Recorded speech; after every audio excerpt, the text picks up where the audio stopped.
Hej och välkomna till Redeye. Railcare släppte nyligen sin Q3-rapport och vi träffade bolagets vd Mattias Remal. Ja, välkommen Mattias. Tackar. Ni släppte ju riktigt starka siffror här för tredje kvartalet och jag tänkte vi går igenom segmenten ett efter ett så får du berätta vad som ligger bakom siffrorna här. Entreprenad Sverige då, bra utveckling. Absolut, väldigt bra tillväxt. Sen hänger inte riktigt resultatet med. Men om vi börjar med själva entreprenadarbetena där och liningen vill jag återkomma till. Så ser vi betydligt högre volymer nu i år än vad vi hade tidigare. Sen har vi under det här kvartalet haft väldigt mycket underhåll. Vi har också i samband med underhållet dragit på oss kostnader för själva underhållet. Men också givetvis att vi har måste hyra in maskiner då, från våra maskin- och tekniksegmentet. Så det här drar ner liksom resultatet, en volymökning som vi har haft, där hänger inte resultatet med av den anledningen. Går vi sen då till liningen så det har varit en fantastisk historia hela året egentligen. Vi dubblar volymerna, vi har jättefina marginaler via den också så att det är helt tydligt att frågan om avvattning har fått ökat fokus hos kunderna och vi får mycket uppdrag och det ser bra ut.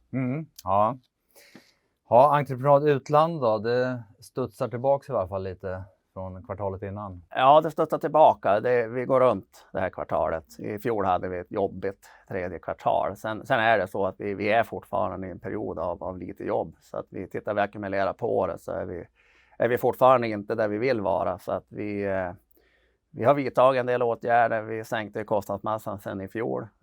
Som sagt, vi studsar tillbaka det här kvartalet. Nu får vi se hur det börjar se ut framåt. Ja. Transport Skandinavien då, det är fortsatt fullt ös ser det ut som. Ja, det är det. Och som väntat, tittar man på Kaunis och på LKAB så har vi ju kört i samma omfattning som vi gjorde i fjol under Q3. Och det var väntat, så där är det inga nyheter. Det som däremot är väldigt glädjande för oss det är att entreprenadtransporten har fortsatt att vara väldigt höga. Även om vi i fjol, vi jämför oss med ett rekordkvartal för ett år sedan där det var extremt högt. Så att det rullar på otroligt bra på transportsidan just nu. Ja. Och ni skrev lite särskilt om lokverkstan där med väldigt bra orderingång. Ja, vi har haft det nu och vi har framförallt också haft jobb över lite längre tid.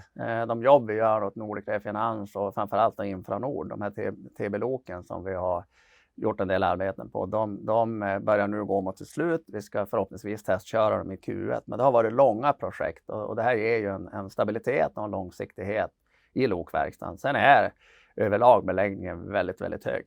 Att vi har gott om jobb i lokverkstan och har haft under en period. Ja, maskin och teknik då, det var väl inte några stora affärer som genomfördes va? Men nej, det är inga stora externa försäljningar. Däremot så ser man det att volymen, vi har en volymtillväxt men den är koncernintern. När vi redovisar segmenten på det sätt vi gör så delvis det resultat och den inhyrning som vi gjorde i Entreprenad Sverige, där hamnar resultatet istället delvis i maskin och teknik eftersom det är de maskinerna vi har hyrt så att säga inom koncernen.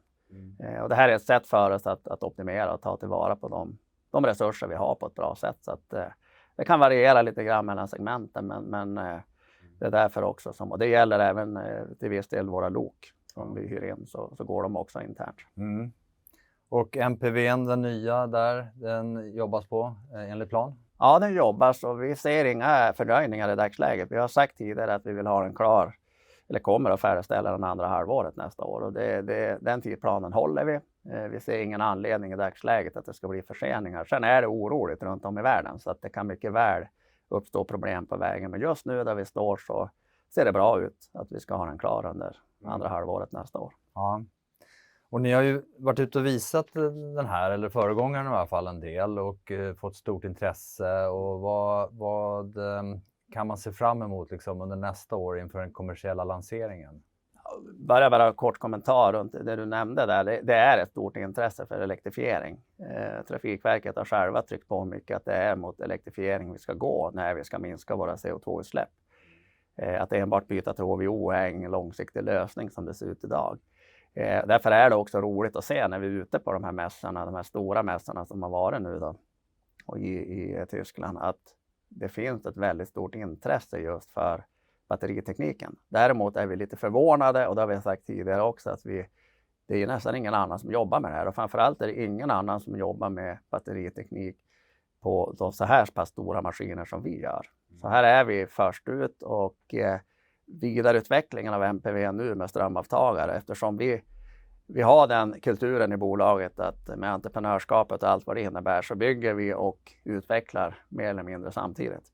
Så när vi väl har färdigställt den, då vill vi också säkerställa att den fungerar. Så att när vi nu förhoppningsvis får den här klar, den nya varianten här under andra halvåret, så vill vi först köra den. Och sen får vi se. Det finns ett stort intresse där ute för den här batteritekniken. Och sen får vi hoppas att några kunder vill köpa den också av oss. Ja, Mattias, ni brukar ju beskriva själva som lite eljest på ett positivt sätt, får man säga. Och nu engagerar ni en del i hockey också uppe i Skellefteå. Ja, i Skellefteå är alla hockeytokiga. Det är Skellefteå AIK som gäller. Så att, men det vi har gjort specifikt, och det är att vi har ju redan i samband med att de här covid-stöden betalades ut på arbetsgivaravgiftssidan där, så i och med att vi har många bolag så fick vi en hel del pengar i stöd av staten. Och vi bestämde oss tidigt där att vi skulle inte betala ut de pengarna till våra aktieägare, utan vi tycker att det ska gå till samhället som faktiskt har drabbats av den här coviden. Så att vi har under hela pandemin engagerat oss och köpt in matlådor och annat. Men vad vi gör nu när vi kommer ur den här pandemin förhoppningsvis, det är att nu bjuder vi 800 medarbetare inom vård och omsorg i Skellefteå då, på att få gå och se hockey. Och det är vårt sätt att säga tack till dem för allt fantastiskt och livsviktigt jobb som de har gjort under de här åren. Så att vi vill vara en stark samhällsaktör, och det här är vårt sätt att visa tacksamhet. Och det är vi stolta över. Verkligen, kul. Ja, tack för idag och på återseende. Tackar.